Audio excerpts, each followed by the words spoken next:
South Korea has made a winning start to the World Cup, staging a second-half comeback to defeat the Czech Republic or Czechia in its Group A opener.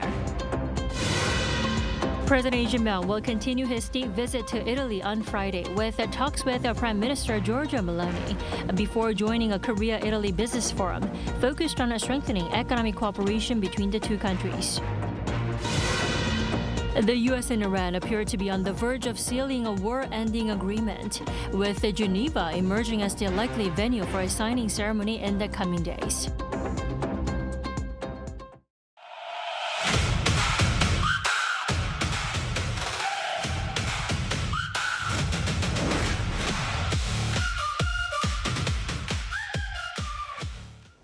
South Korea kicked off its World Cup journey with a statement victory, rallying from a goal down to beat Czechia and make a strong start to its Group A campaign. Our Taegeuk has our top story tonight.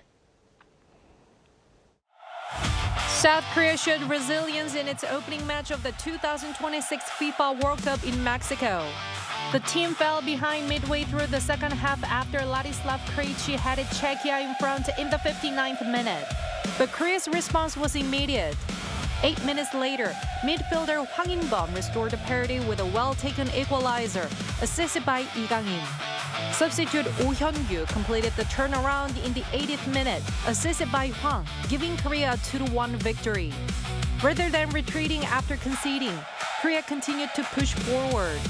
The Taegeuk Warriors created chances throughout and maintained their attacking approach. That persistence paid off as Korea found 2 goals in a span of just over 20 minutes, turning a difficult situation into a winning start and boosting confidence ahead of a tough group stage test against Mexico. The victory gives South Korea an important foundation in Group A. Opening matches often play a key role in determining a team's path to the knockout stage, and collecting 3 points eases pressure heading into upcoming fixtures. With a hard-fought comeback win over the Czechia, South Korea looked well-placed to secure a place in the round of 32. 차윤경, Arirang News. Well, now that South Korea has wrapped up its opening match with a 2-1 victory, attention is now turning to the bigger question. How far can the Taegeuk Warriors go in this World Cup? For more on Korea's prospects, we have our Cho Young-eun in the studio. Welcome, Young-eun. Thank you for having me. So, Young-eun, we've all seen the match this morning, but you were out there at one of the public viewing events in downtown Seoul. What was the atmosphere like? Right, I was at Gwanghwamun Square this morning into the afternoon where thousands of supporters gathered to support the national team. The atmosphere was buzzing with excitement as fans celebrated South Korea's victory in its opening match. In central Seoul, thousands of football fans dressed in red gathered at Gwanghwamun Square to support South Korea in its opening match of the FIFA World Cup 2026. Despite the early weekday kickoff, supporters filled the square waving flags and chanting in support of the national team. Known as the Red Devils, South Korea's official supporters group rose to global prominence during the country's historic run to the World Cup semifinals in 2002, and large-scale fan park events have become a hallmark since then. Fridays featured K-pop boy band Cortis performing the group's latest title track, Red Red. We were born in 2003, so we didn't get to experience the 2002 World Cup. We came out today because we wanted to feel the atmosphere from back then. The atmosphere remained electric throughout the match, with fans erupting in cheers at every attacking opportunity, crucial save, and key moment on the field. As South Korea secured a victory over Czechia in its opener, the crowd burst into celebration, chanting and embracing one another as the final whistle confirmed the result. We just turned 20 this year, so we came to Gwanghwamun to watch the World Cup. I'm really happy because South Korea won the match, and it feels like such a meaningful and memorable day for us. I'm really happy we won. Even in the hot weather, so many people came out to support the team, and it was great to cheer alongside fans from all over the world. After its first win on Friday, South Korea will take on host nation Mexico on June 19, before wrapping up the group stage against South Africa on June 25. Expectations are high for the Taegeuk Warriors, who have now qualified for the World Cup 11 consecutive times and 12 times overall, extending their record as Asia's most frequent World Cup participants. Well, Young, the atmosphere is expected to last throughout the whole World Cup period. Now, many fans will be wondering how far can Taegeuk Warriors really will go this time? Right. Public viewing events in Seoul is expected to continue through the remainder of the group stage, with additional fan zones planned, including a pop-up venue at the Duksam Hangang Park. As for the team's prospect, there is a sense of optimism surrounding this Korean squad. At the center of the team is Captain Son Heung-min, now playing for Los Angeles FC, who is appearing in his 4th World Cup. Alongside him are Paris Saint-Germain midfielder Lee Kang-in and Bayern Munich defender Kim Min-jae, giving Korea talent across all areas of the field. The squad spent several weeks training in Utah to adapt to the high-altitude conditions they are expected to face in Mexico during the group stage. Head coach Hong Myung-bo later highlighted that preparation was a key factor behind the team's performance, as the win over Czechia was Korea's first in a World Cup group stage opener in 16 years. Well, this year's World Cup is also known to be pretty different from the ones we've seen so far. What should fans be watching for this edition? Well, the biggest difference is the tournament's format. The 2026 FIFA World Cup is set to be the largest edition in the tournament's history. For the first time, the tournament features 48 teams instead of the traditional 32, with a record 104 matches being played across 3 host countries. Under the new format, the 48 teams are divided into 12 groups of 4. The top 2 teams from each group, along with the 8 best third-place teams, advance to the knockout stage. The expanded field creates more opportunities for teams to progress, giving South Korea a stronger chance of reaching the round of 32. Following tonight's victory, South Korea now has a 93% chance of advancing to the round of 32, according to the Athletic World Cup forecast. If South Korea can secure a second win in the group stage, its chances of reaching the knockout rounds would become virtually certain. Well, certainly an exciting tournament ahead for South Korean football fans. Young, thank you for the coverage. Thank you.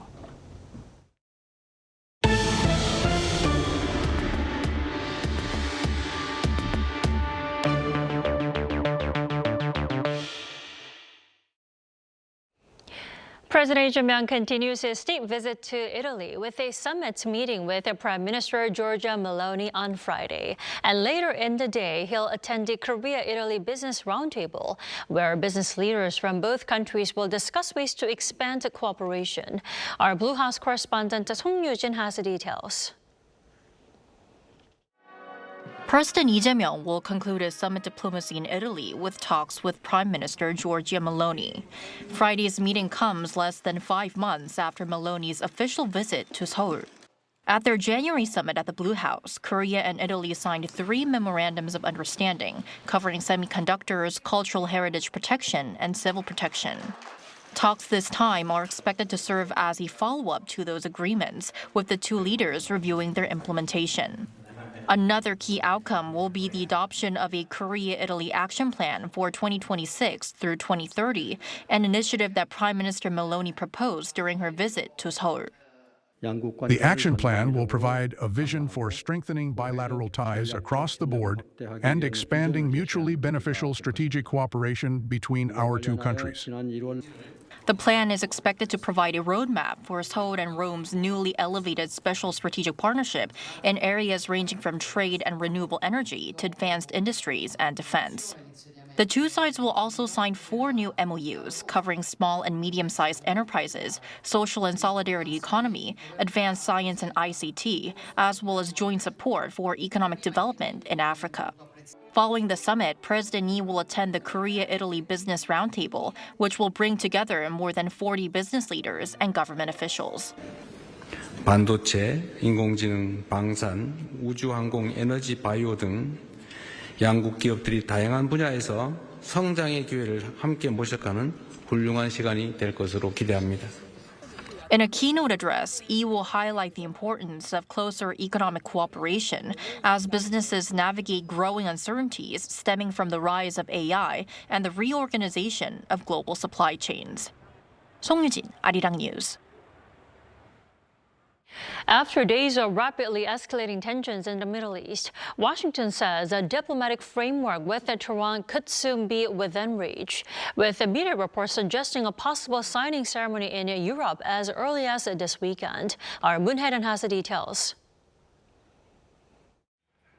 U.S. President Trump on Thursday swung from threatening a third straight day of strikes on Iran to calling them off entirely, suggesting a deal may be in the works. Speaking from the Oval Office, Trump claimed a breakthrough had been reached on a preliminary memorandum of understanding. We just made a great settlement of the war with Iran, and we're going to be subject to finalization of documents. We should get done over the next few days. We'll probably have a signing maybe in Europe. According to Axios, 4 U.S. Air Force transport aircraft flew to Europe on Thursday, while an advance team has already departed for Geneva, where officials are reportedly working towards a signing ceremony as early as Saturday. U.S. Vice President J.D. Vance is expected to lead the American delegation, and if signed, the deal would be known as the Islamabad Agreement. CBS News, citing 2 sources, reports the U.S. and Iran could sign a memorandum of understanding or a letter of intent as early as next week. Key terms reportedly include a 60-day ceasefire extension, the immediate reopening of the Strait of Hormuz, and temporary sanctions relief. On the nuclear issue, only broad language is expected in the MOU, with specifics left for post-signing negotiations. However, Iran's state broadcaster pushed back on Trump's claims of a finalized agreement, with the foreign ministry calling the assertions premature and stressing that no decision had been reached, while reaffirming the country's established limits, including the right to maintain a nuclear program. This week's escalation began Monday when U.S. Central Command struck Iran following the downing of an American Apache helicopter near the Strait of Hormuz, triggering 2 nights of U.S. strikes on southern Iran. Tehran retaliated by targeting American bases across the region. On Thursday morning, Trump threatened on social media to seize Karg Island, through which roughly 90% of Iran's crude exports pass, before backing away in a Fox News interview. Notably absent from the emerging deal is Israel. While Trump said Israel had approved the deal's key points, Prime Minister Netanyahu's office clarified it would not be a signatory to the memorandum. Moon Hae-ryun, Arirang News. The ROK Air Force has kicked off its largest-scale standalone aerial combat exercise on Friday, Soaring Eagle, for the first time in a year and a half. According to the Air Force on Friday, the exercise will run for a week until June 19th, out of an airbase in Cheongju involving more than 50 aircraft, including F-35A and F-16 jets, and around 210 personnel. The latest drill will focus on enhancing operational capability and assessing its combat readiness against various potential threats. The Air Force has also invited around 10 Air Force representatives from allied countries, including Saudi Arabia and Poland, as observers.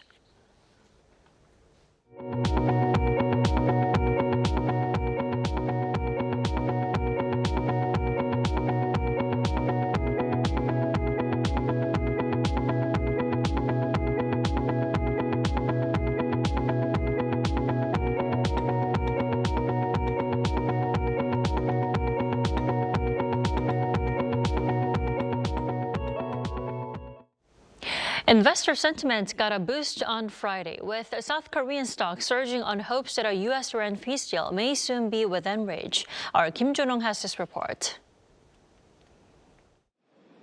Korea's stock market saw sharp gains on Friday, with the benchmark KOSPI regaining the 8,000 level after 3 trading days below the mark.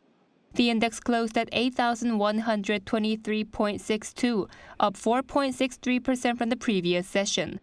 After opening more than 6% higher, the KOSPI triggered a buy-side sidecar just 6 minutes into trading and at one point surged more than 8%. The secondary KOSDAQ also finished above the 1,000 mark for the first time in 5 trading days. The rally was fueled by hopes for a U.S.-Iran peace deal after U.S. President Donald Trump said Washington had reached a great settlement with Iran. The optimism lifted Wall Street overnight, with major U.S. indexes closing higher. Foreign investors were the driving force behind Friday's rally. After 24 straight sessions of net selling, they returned to the buying side with more than $1.3 billion in net purchases. Individual investors, by contrast, took profits after helping drive the recent gains. It's possible that some foreign investors had been selling stocks to raise cash for the SpaceX listing scheduled for Friday. With that event now approaching, the selling may have largely run its course, drawing investors back to the outperforming Korean market. Volatility has become a defining feature of Korea's stock markets this year. Friday's buy-side sidecar marked the 25th activation on the KOSPI so far this year. That leaves the total just one below the 26 recorded during the 2008 global financial crisis. Analysts say the recent volatility reflects the market's rapid ascent, with leveraged products and large memory chip makers amplifying price swings. They see the recent foreign selling less as a warning sign but more as a natural rebalancing move following the market's rapid growth. Still, many warn that the shift back to buying may be difficult to sustain without broader structural changes. Kim Jun-ong, Arirang News. In the meantime, South Korea's economy faces dual threats from prolonged Middle East tensions. The Bank of Korea is signaling an interest rate hike to tackle inflation, while the Finance Ministry shifts its focus to stabilize a slowing job market. Kim Do-yeon has more. The Korean economy is showing strong headline growth, but top policymakers are sounding the alarm over a growing crisis in everyday livelihoods. During the Bank of Korea's 76th anniversary address on Friday, Governor Shin Hyun-song highlighted the unexpectedly strong first-quarter economic growth. However, he warned that the prolonged Middle East conflict is keeping consumer prices high. Citing these external shocks, a volatile currency, and surging household debt from leveraged investing, Shin signaled that tighter monetary policy is unavoidable. Therefore, with an emphasis on price stability, there is a need to raise interest rates without delay. The Finance Ministry's latest economic assessment confirms this growing disconnect. While booming semiconductor exports have prompted the government to officially remove downside economic risks from its broader growth outlook, the reality on the ground is deteriorating. Presiding over an emergency meeting, Deputy Prime Minister Koo Yoon-chul warned that geopolitical uncertainties are driving up import prices and triggering a visible contraction in the labor market. The government will maintain exceptional vigilance over prices and employment, doing our utmost to minimize the impact of the Middle East war and stabilize public livelihoods. To shield the public from this economic fallout, the government is pivoting to immediate sector-specific job interventions. It'll also accelerate commercialization plans for future growth engines such as next-generation power semiconductors to sustain the broader recovery. Kim Do-yeon, Arirang News. The European Central Bank says it may not be done hiking rates just yet. ECB Governing Council member Joachim Nagel said the bank could raise rates again at its July meeting if the fallout from the Middle East war demands it. He argued that rising energy costs are feeding into broader inflation, making Thursday's quarter-point rate hike unavoidable, even if the conflict cools quickly. Now, the move made the ECB the first first major central bank to raise rates in response to the Iran war. Markets are already pricing in 2 more quarter-point increases in September and December. Mega hit boy band BTS kicked off its concert down in Busan City this morning as part of its ongoing Arirang World Tour. The group is performing at the Busan Asiad main stadium for 2 days starting today, coinciding with the 13th anniversary of its debut on June 13th. Ahead of the milestone, BTS released a new digital single, Come Over, today.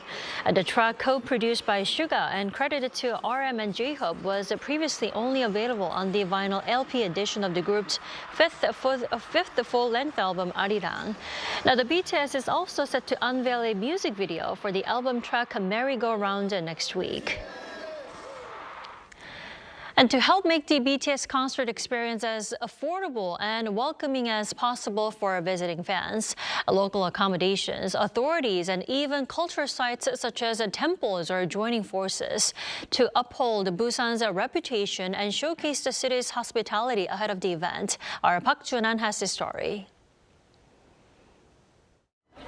Ahead of BTS World Tour concert Arirang in Busan, complaints over unusually high hotel room rates grew so widespread that even the BTS members themselves have spoken out.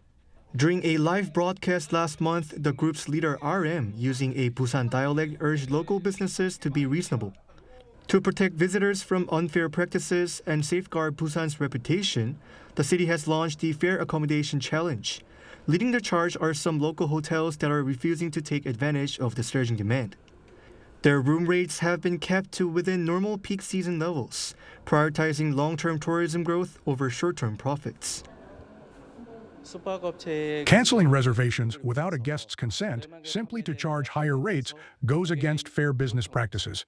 It's unfortunate that a small number of operators are tarnishing the reputation of Busan's entire lodging industry.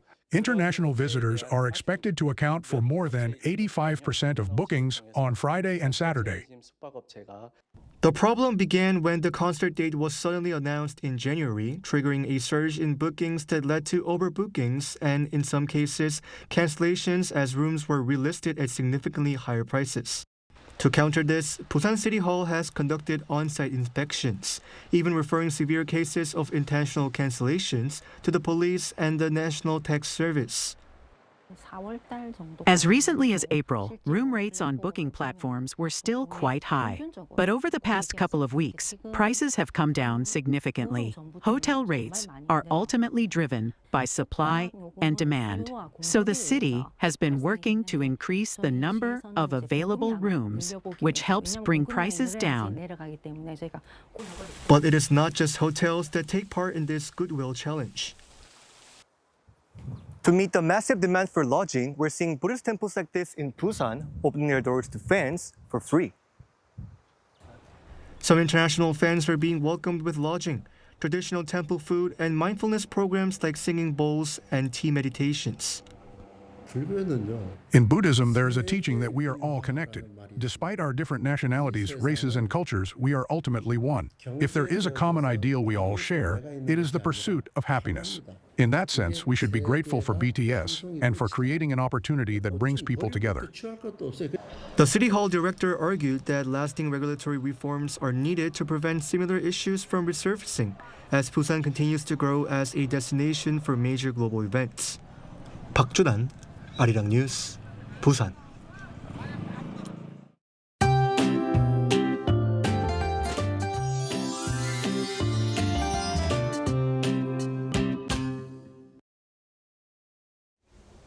Tomorrow, daytime temperatures will reach around 30 degrees Celsius across most parts of the country.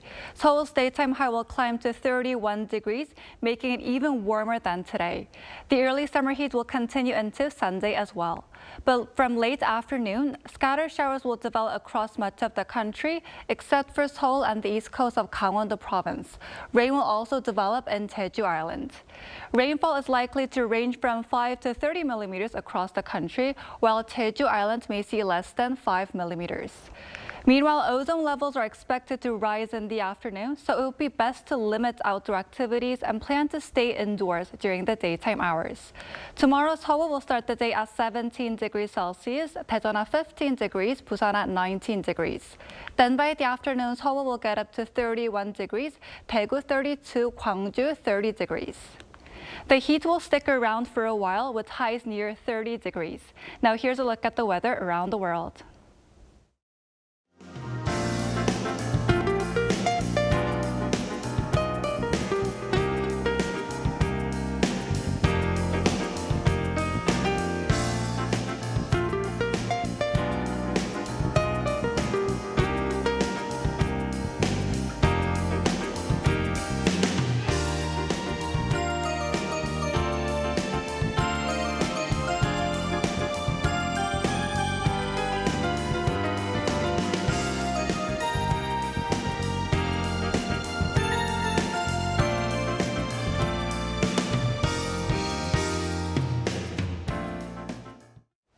That is all we have for tonight. I'm Kim Dami. From all of us here at Arirang, thanks for watching and good night.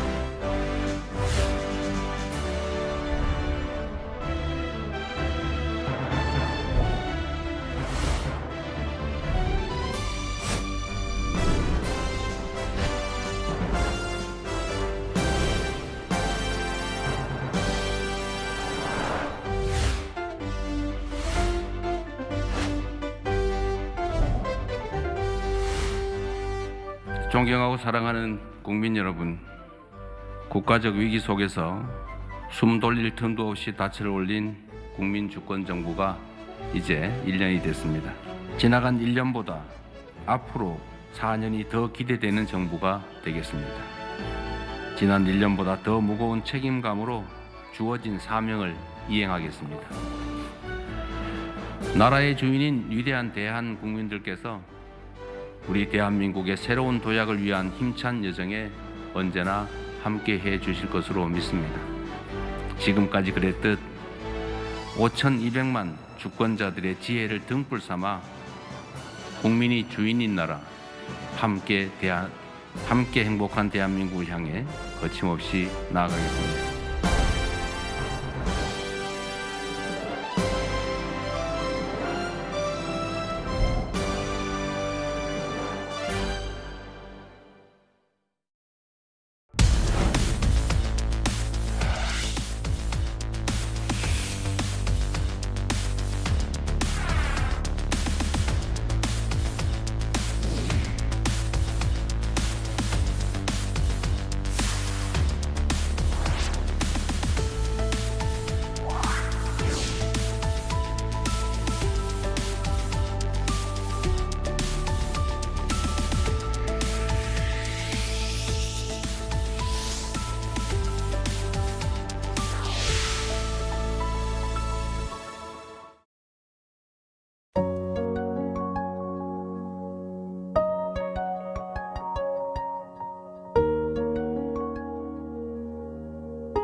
held its first debate over the weekend. The economy is expected to expand 2.5% this year. Boosting Korea's ties with its global partners on the sidelines of the Status UN summit. A massive drone attack on Ukraine overnight on Monday and Tuesday.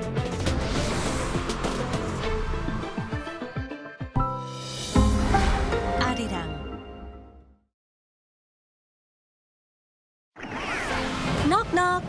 The magical door to the world of K-animation is swinging wide open. Meet your instant new BFF, the adorable Catch. Tina Ping will have you hooked from the very first glance. Need a hand? Our Robocar Pony Rescue team is always zooming in to save the day. How about tagging along on Pinkfong and Pal's super exciting quest to reclaim their lost magic? With the mysterious life forms Cabion by your side, you can become a Cabion master and save humanity like the total hero. Protecting children's innocence while igniting their boundless imaginations. That's the magic of Korean animation. K-animation, the ultimate bestie for kids worldwide.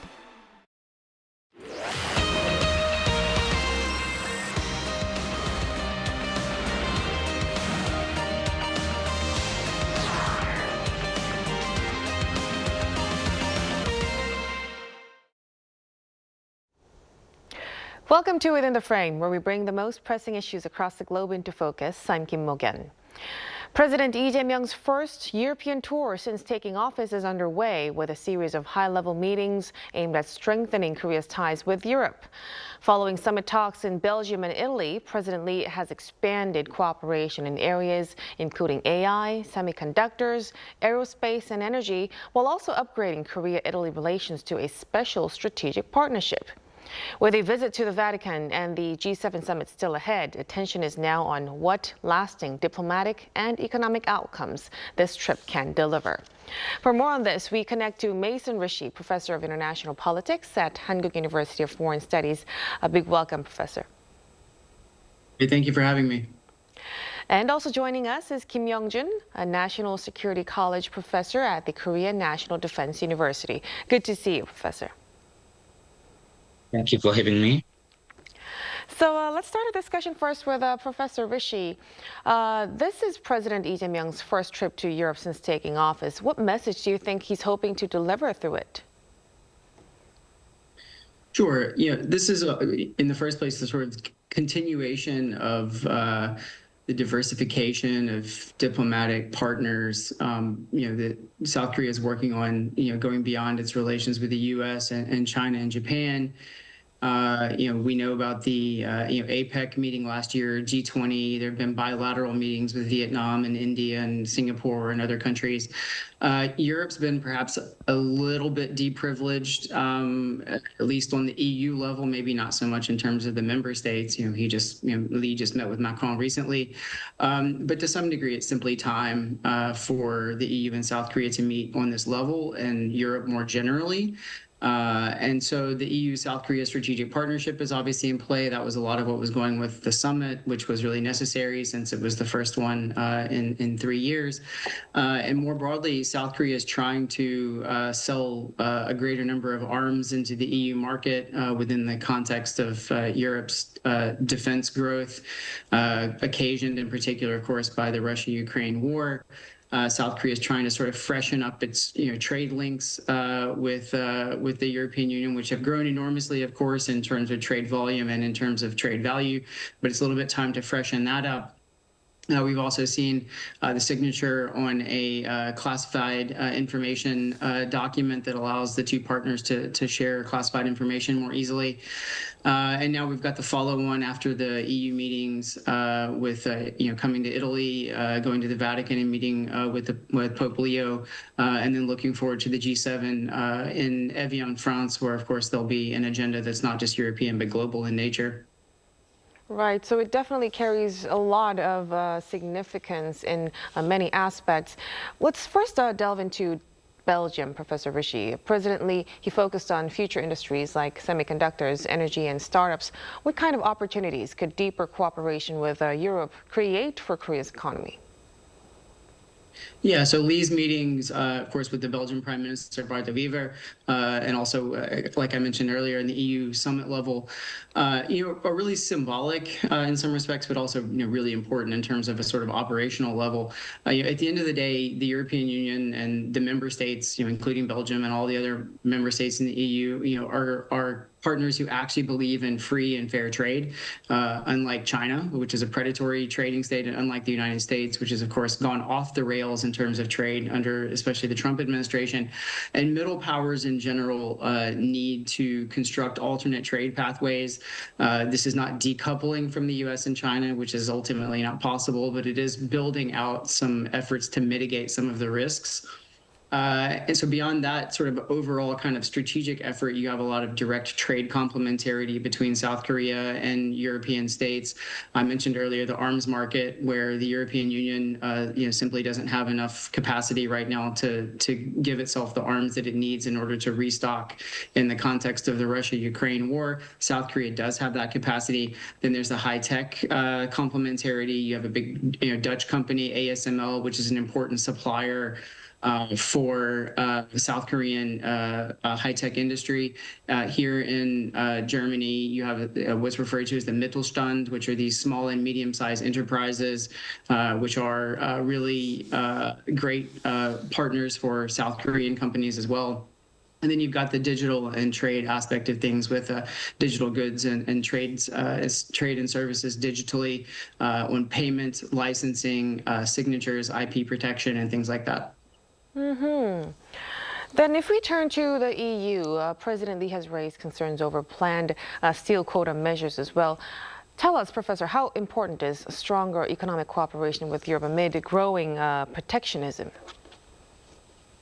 I think it's really important. As I sort of mentioned earlier, middle powers need to cooperate in this area. And indeed, there are some problems in between South Korea and Europe. You mentioned the steel quotas on the European side. There are problems with the way that South Korea handles imports of agricultural commodities. South Korea sort of slow walks those, especially using phytosanitary regulations in a way that Europe finds unacceptable.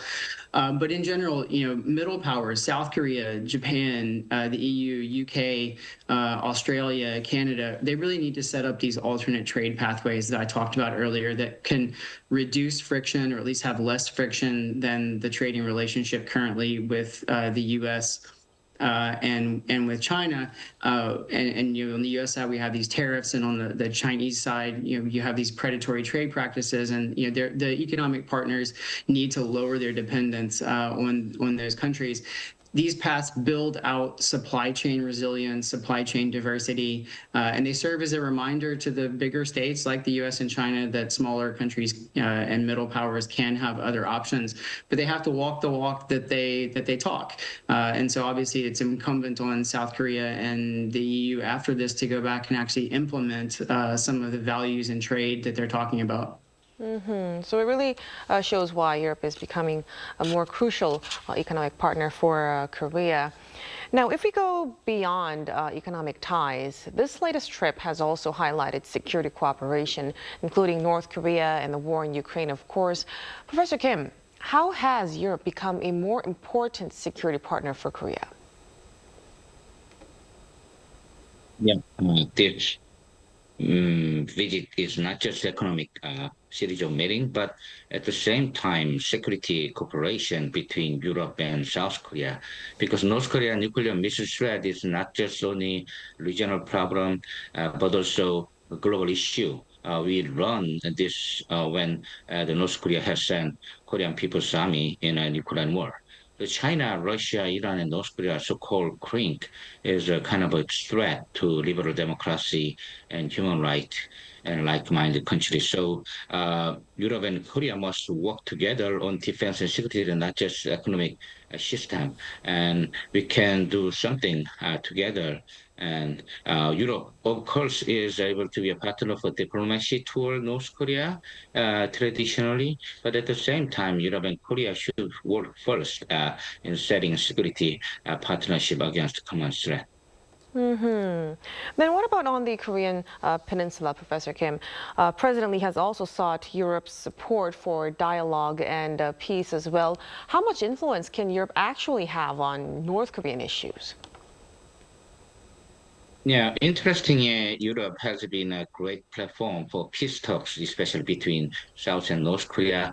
Different from the US, Russia, China, and Japan, European country doesn't have a direct geopolitical interest in the peninsula. That's why European country, as a peace negotiator, North Korea has sent some academia and bureaucrats to think tanks for study, like Sweden and other countries. So during the COVID-19 era, it temporarily stopped, but now North Korea may be considering sending their academia to Europe. And also Europe has been traditionally enjoyed this role as a negotiation coordinator between South and North Korea. So Europe could be a great platform for the keeping South Korean policy peaceful coexistence to North Korea for a while.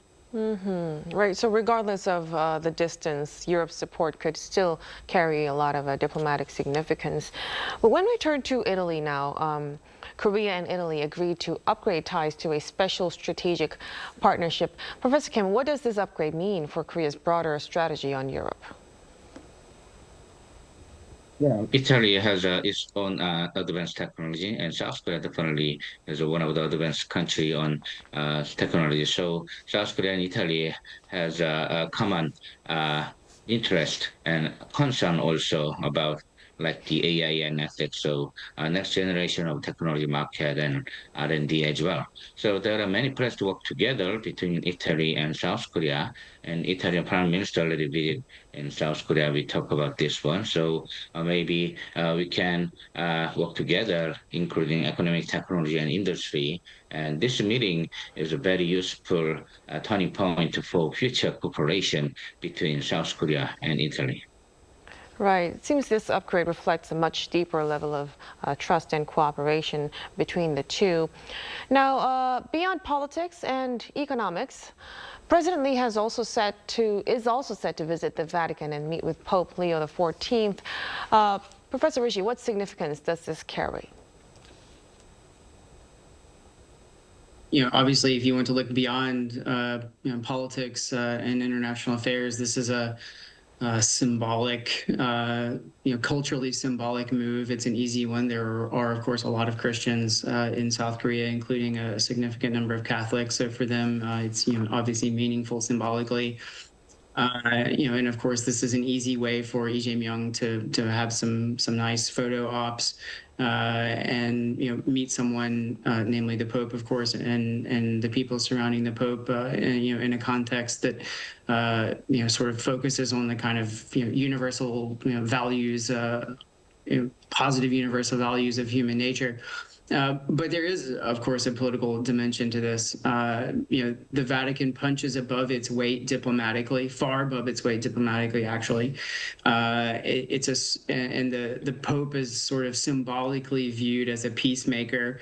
This goes back a long time, but it especially sort of in more recent periods goes back to the time of Pope John Paul II, who was Polish, of course, and had a role to play in the sort of representing a certain voice for the end of the Cold War. And on the South Korean side, there's often the hope that somehow the Vatican will diplomatically, and the Pope in particular, manage to have some sort of effect on getting North Korea perhaps to lower its guard a little bit and come to the negotiating table. The hope is that somehow perhaps a papal visit to New York or with some of the people surrounding the Pope, in Pyongyang will somehow allow there to be messages to be passed to North Korea that might make it amenable to discussions with the United States or South Korea. So a clear reminder that diplomacy could be about sharing values and building broader connections as well. Now, if we look ahead to the G7 summit, AI and global inequality are expected to be major topics. Professor Rishi, what role can Korea play in these global discussions right now?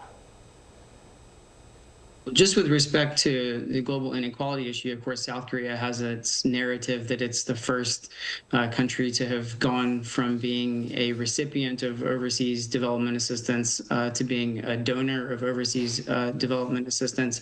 And of course, there's plenty of room in the South Korean budget and in the South Korean GDP to increase its KOICA, so the Korea International Cooperation Association, agency, financing to help some of these global inequality issues.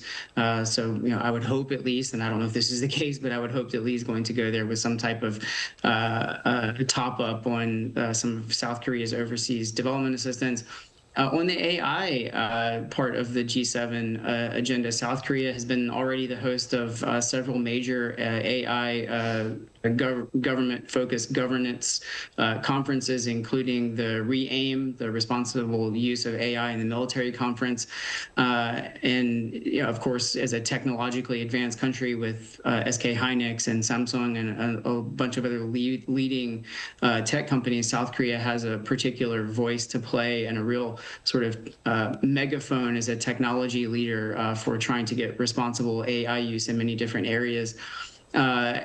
Of course, the G7 agenda, broadly will include a bunch of other things that are more global in significance. The Russia-Ukraine war will obviously be on the agenda. The Middle East issue will obviously be on the agenda.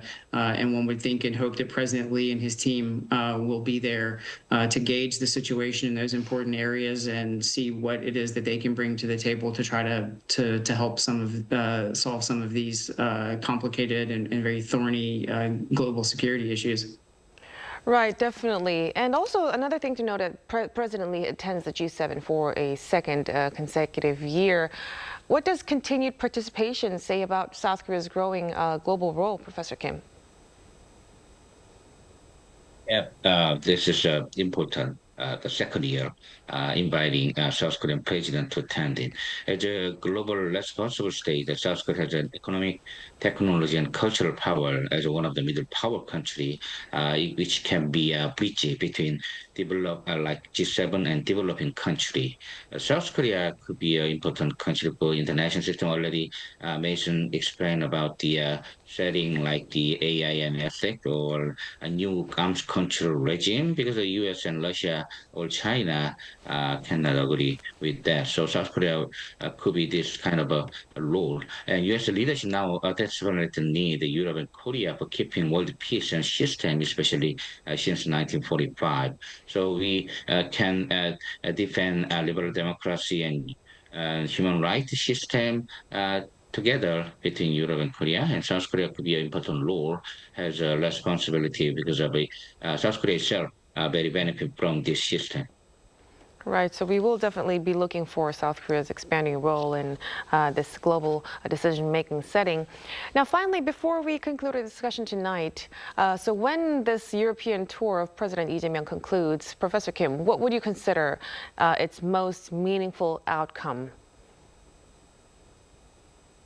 Of course, we can check how much European country love South Korea, especially amongst young generation. The Republic of Korea check is the international reputation, economic and cultural power among European country.